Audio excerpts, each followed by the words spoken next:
수험생 여러분 안녕하세요. 상큼 유자쌤입니다. 자, 이번 동영상은요, 공무원, 경찰, 소방, 수험생분들이 영어 문법을 공부할 때 문법 기본서 또는 이론서를 이제 보통 수험생들이 많이 보잖아요.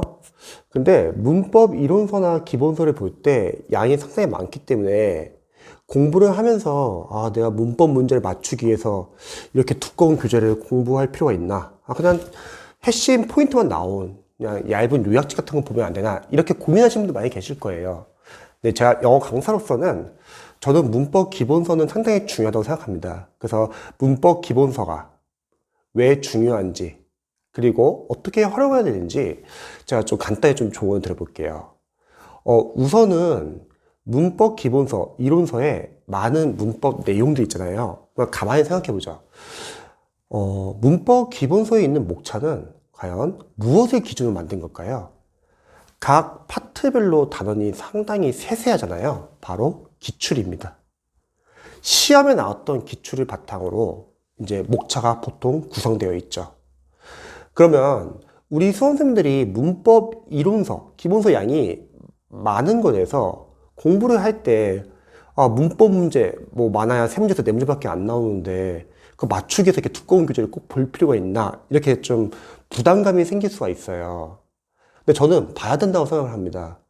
물론 문법 문제를 맞추기 위해서 뭐 얇은 요약지 같은 거, 포인트 교재 이런 걸 보셔도 좋아요. 근데 그거는 어디까지나 문법 기본서를 충분히 연습을 활용해가지고 문법 포인트가 좀 어느 정도 아시는 분들은 정리한 차원에서 보는 건 나쁘지 않은데, 제가 걱정하는 바는 문법 기본서를 보지 않고 시간이 없다는 전제하에 그냥 바로 포인트 교재로 보시는 분들입니다. 물론 시험이 얼마 안 남았어요. 근데 기본서를 보기에 시간이 너무 부담스러워요. 그럴 때는 어쩔 수 없이 봐야겠죠. 하지만 문법 기본서는 우리가 꼭 문법 문제만을 맞추기 위해서 공부한다기보다는 저는 문법은 독해에서도 상당히 큰 역할을 합니다. 독해를 우리가 잘하기 위해서는 문장 안에는 어휘도 있고 관련된 어법이나 문법, 그리고 외워야 하는 구문도 있고, 또 독해 문장을 잘 읽기 위해서는 문장 구조 분석이 돼야 돼요. 그러기 위해서는 독해를 읽기 위한 문법이 상당히 중요합니다. 문법 교재가 단순하게 문법 문제를 맞추기 위해서 만약에 기본서 본다고 하면은 양이 상당히 많죠. 하지만 문법 교재, 문법 이론서를 우리가 활용하면서 관련된 예문을 해석하고, 그러면 관련된 문법 포인트가 있잖아요. 그리고 또 짧잖아요. 그러면 그게 바로 기초 독해 연습이기도 합니다. 문법과 독해는 별개가 아니라 둘은 긴밀하게 연관되어 있어요. 우리가 실제 시험 볼 때도 독해 문장을 빠르게 읽기 위해서는요, 그 문장 안에 쓰인 어법과 문법을 더 많이 알면 더 빠르게 읽을 수 있습니다. 그리고 강사님들이 보통 문법 기본서에 나갈 때 과정이 워낙 많다 보니까 진도배에 바빠가지고 진짜 시험에 잘 나오는 문법 포인트 위주로만 빠르게 설명하는 경우도 있어요. 그러면 수험생들 입장에서는 이 두꺼운 기본서를 굳이 이렇게 뭐 볼 필요가 있나 이렇게 생각할 수 있는데, 문법 이론서에서 우리 수험생들이 독해를 위한 문법을 좀 많이 다루시면 좋을 것 같아요. 예를 들어서 독해를 할 때 여러분들이 만약 형식 파트를 안다고 할게요. 형식을 잘 모르시면은 문장의 긴 절 단위를 잘 못 봅니다. 각각 동사들마다 형식이 정해져 있는데 그 형식을 모르시면은 문장의 길을 못 본다는 거죠. 또 그래서 뭐 수동태라고 할게요. 수동태가 독해에서 많이 쓰이잖아요. 그러면 그 수동태가 능동태 때 몇 형식인지, 뭐 예를 들어서 3형식 수동태인지 4형식 수동태인지 5형식 수동태인지, 또는 3형식 때 대절 취한 동사의 수동태인지 잘 모르면은 해석하기 힘들다는 거죠. 준동사 파트도 상당히 중요해요. 독해에서는 투부정사 나오면은 그게 명사적 용법인지 형사적 용법인지 부사적 용법인지 비투용법을 어떻게 해석하는지, 또 부사적 용법의 뜻이 뭐가 있는지, 목적, 이유, 근거, 결과, 조건, 정도, 정말 다양하죠. 그런 걸 굳이 알 필요 있나? 이렇게 생각하시는 분도 계실 텐데요. 문제는 그게 여러분들이 구별이 안 되고 해석이 안 되면요, 감으로 독해를 해야 해요. 이제부터는 독해를 할 때 빠르게 읽다 보니까 내용 파악이 제대로 안 되는 거예요. 그리고 뭐 ing이 나온다 그러면 동명사인지 현재분사인지 구별을 잘 못하고, 분사 구문이 쓰인다, 형태는 어떻게 쓰이고 해석은 어떻게 되는지 위드 분사 구문, 뭐 해석 어떻게 하는지, 관계대명사 쓰인다. 뭐 격 같은 거 구별 못 하시는 분도 많이 계시고요. 여러 가지 다양한 관계대명사 생략 모르시는 분도 많이 계시고, 그리고 막 주격 보역하는 관계대명사 잘 모르시는 분도 많이 계시고, 관계대명사 말고도 관계 형용사, 관계 부사, 복합 관계대명사, 복합 관계 형용사, 복합 관계 부사 등등등. 관계대명사 쓰이면 문장이 길어지잖아요. 또 거기에 삽입된 거 잘 모르시는 분 많이 계시고요. 이거 외에도 뭐 다양한 구문, 도치, 특수구문 정말 다양합니다. 이런 모든 게 있는 게 문법 기본서예요. 문법 기본서를 여러분들이 단단히 공부를 하고 그 문법 기본서 안에서 너무 문법적인 포인트 위주로만 보는 게 아니라 해석하는 연습을 하는 거예요. 짧게 문장 구조 분석 연습을 하는 거예요. 이게 기초 독해이기도 합니다. 즉, 문법이 제대로 안 잡혀 있으면 문장을 못 읽어요. 우리는 문장을 빠르게 읽어야 되거든요, 실제 시험에서는. 그래서 문법을 무시를 못 합니다. 그리고 문법 교재를 활용할 때, 처음 이해독할 때는요, 여러분들이 너무 암기하려고 하지 않았으면 좋겠어요. 양이 너무 많아요. 다른 과목도 마찬가지지만, 결국 여러 번 회독을 하면서 여러분들이 암기를 해야지, 영어를 잘 하고 싶은 마음에 암기를 하면서 들어가잖아요. 못 나가요, 진도를. 그리고 문법 이론서를 볼 때 암기보다는 처음 이해독은 먼저 이해 위주로 보세요. 각 파트별로. 뭐가 시험의 출제 포인트인지. 그러면 제일 좋은 방법은 예문을 보는 거예요. 각 파트별로 예문을 보면서 맞는 예문은 뭘 묻고자 하는지, 틀린 예문은 뭐가 틀린지를 보면은 포인트가 보인다는 거죠. 그리고 좋은 문법 이론서의 문제들은요, 단원별 문제들이 잘 나와 있습니다. 근데 안 좋은 문법 이론서의 문제들은 기출 문제가 들어가 있어요. 기출 문제가 왜 안 좋냐? 일단은 단원별로 우리 수험생들이 포인트별로 적용하는 연습을 해야 되는데, 기출 지문을 넣어버리면은 나머지 보기항까지 다 알아야 돼요. 그러면 문법 내용이 섞이기 쉽다는 겁니다. 그래서 저는 단원별 문법 이론서 문제집 풀 때 OS 같은 문제를 제가 풀려고 좀 권하고 싶어요. 복합적인 문제는 아직 풀면 안 돼요. 섞여요, 내용이. 우리가 시험장 갔을 때 문법 문제를 보자마자 머릿속에 관련 이론과 포인트가 정리가 되어 있고 암기가 되어 있어도 바로 끄집어낼 줄 알아야 돼요. 그러기 위해서 먼저 섞이지 말아야 돼요. 근데 많은 수험생분들은 이제 단원별 문제를 풀 때도 기출 문제를 풀어버리니까 기출에 포인트 여러 가지 있잖아요.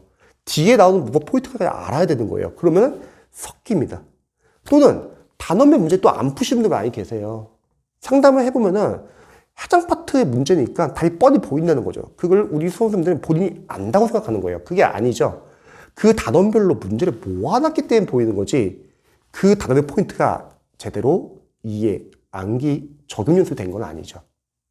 그래서 문법 기본서에서 문제를 풀 때는요, 여러분들이 첫 번째, 암기하지 말고 우선은 이해 위주로만 보세요. 이해를 했다는 거는 본인이 필기한 것을 바탕으로 말로 설명할 수 있으면 이해된 겁니다. 그리고 추후에 회독하면서 암기하면 되고요. 두 번째, 문장을 해석 연습을 해보세요. 간단하게 문장 구조 분석 따져보세요. 주어, 동사, 목적, 목적보, 동사 몇 형식인지 수식한 거 가로 표시해보고, 이게 기초 독해 연습이기도 합니다. 세 번째, 문제를 풀 때는, 단원별 문제를 풀 때는 기출, 여러 가지 포인트 묻는 기출 문제보다는 간단하게 OS 개념으로 접근하시기 바랍니다. 그래서 배운 이론을 바탕으로 문제를 푸는 연습을 하는 거예요. 여기서 유의할 점이 하나 있습니다. 수험생들이 많이 좀 힘들어하는 게 뭐냐면, 이론은 아는데 잘 안 풀려요, 이렇게 고민하시는 분이 많이 계세요. 당연해요, 여러분. 이론을 아는 것과 문제 적용하는 건 별개예요. 우리가 이론을 안다고 해서 문제에 바로바로 적용되지는 않습니다. 오히려 그게 아니라 이론을 이해하고 문제를 풀고 틀리고 옆에다 간단하게 뭘 물었는지 출제 포인트 적어보고 관련된 문법 사항을 다시 체크해 보는 거예요. 그러니까 문제를 풀면서 틀리면서 이론을 좀 더 약간 좀 강화시키는 거죠. 이 문제도 이렇게 적용되는구나. 그래서 좋은 문제집은요, 문제 풀이가 좀 쉬워야 돼요. 좋은 문제집은 단원별 문제 풀고 나서 남는 게 있어야 돼요. 이거는 진짜 시험 포인트가 이거구나, 이렇게. 안 좋은 문법 교재들은 섞여요, 계속. 랜덤 문제나 아니면은 뭐 기출 문제 넣어가지고 섞입니다. 그래서 저는 기본서, 이론서는 상당히 중요하다고 생각을 해요. 근데 기초 수험생들 중에서 시간이 없으면 어쩔 수 없죠. 문법 문제 맞추기 위해서 얇은 포인트 교재를 봐야 되지만 그게 아닌 일반 수험생들은 문법 기본부터 단단히 공부를 하시면 좋을 것 같아요. 아, 선생님들 양이 너무 많습니다. 물론 그렇게 고민할 수 있어요. 근데 여러분 이걸 꼭 문법 문제를 맞춘다기보다는 독해 연습이라고 생각하세요. 이런 연습을 하신 분들은 독해가 좀 더 수월해집니다. 그리고 잊지 말할 것은 문법도 어쨌든 각 5점씩이에요, 여러분. 문법과 어휘는요, 다 맞춰야 합니다. 순수하게 암기 파트이기 때문에. 그래서 문법 이론서나 기본서를 단순하게 두꺼운 양을 보서 너무 여러분들 기피하지 않았으면 좋겠어요. 전반적으로 시험에 나오는 문법도 우리가 공부하지만 독해를 위해서도 필요합니다. 대신에 강사님들 중에서 아마 이런 강사님들 계실 거예요. 과정이 워낙 많기 때문에 진도를 빨리 빼는 거예요. 그러니까 두꺼운 문법 교재 중에서 거기 문법을 시험에 자주 나오는 포인트만 빨리 설명하는 거예요. 그러면은 문법 기본서 역할이 제대로 아마 활용 잘 못하실 거예요. 시험에 나오는 포인트만 설명하기에는 문법 기본서가 그럼 너무 양이 많고 독해를 위한 문법을 여러분들이 좀 많이 연습을 해야 합니다. 문법과 독해는 별개가 아니라는 거죠. 그리고 문법 기본서를 활용할 때는 여러분들이 너무 완벽하게 공부하려고 하지 않았으면 좋겠습니다. 보통 영어가 합격을 좌우하기 때문에 영어를 공부할 때 우리 수험생들이 잘하고 싶어 해요. 그건 당연히 이해가 됩니다. 그래서 완벽하게 공부하려는 경향이 있어요. 근데 생각해보면 우리가 인생을 살아오면서 완벽하게 살아온 적이 없습니다, 여러분. 너무 완벽하게 공부를 하려다 보면 못해요, 공부를. 영어 강사로서는 우리 수험생들은 다양한 과목을 공부하고 있기 때문에 틀려도 좋아요. 그냥 이해하면서 풀어보고 틀려보고 적용 연습하고 문제 옆에 갖다 출제 포인트 적어보시고요. 이렇게 한 번 끝내고 나서 다시 한번 또 틀린 거 위주로 보고 암기할 거 암기하시고요. 영어를 너무 잘하려고 하거나 너무 엄격하게 완벽하게 공부하려고 하면은 여러분들 영어 하기 싫어져요. 스트레스 상당히 많이 받는다는 거죠. 그래서 여러분들 영어 문법 기본서 너무 기피하지 않았으면 좋겠고요. 시간이 있으신 분들은 한번 차근차근 공부해 보시면 좋을 것 같습니다.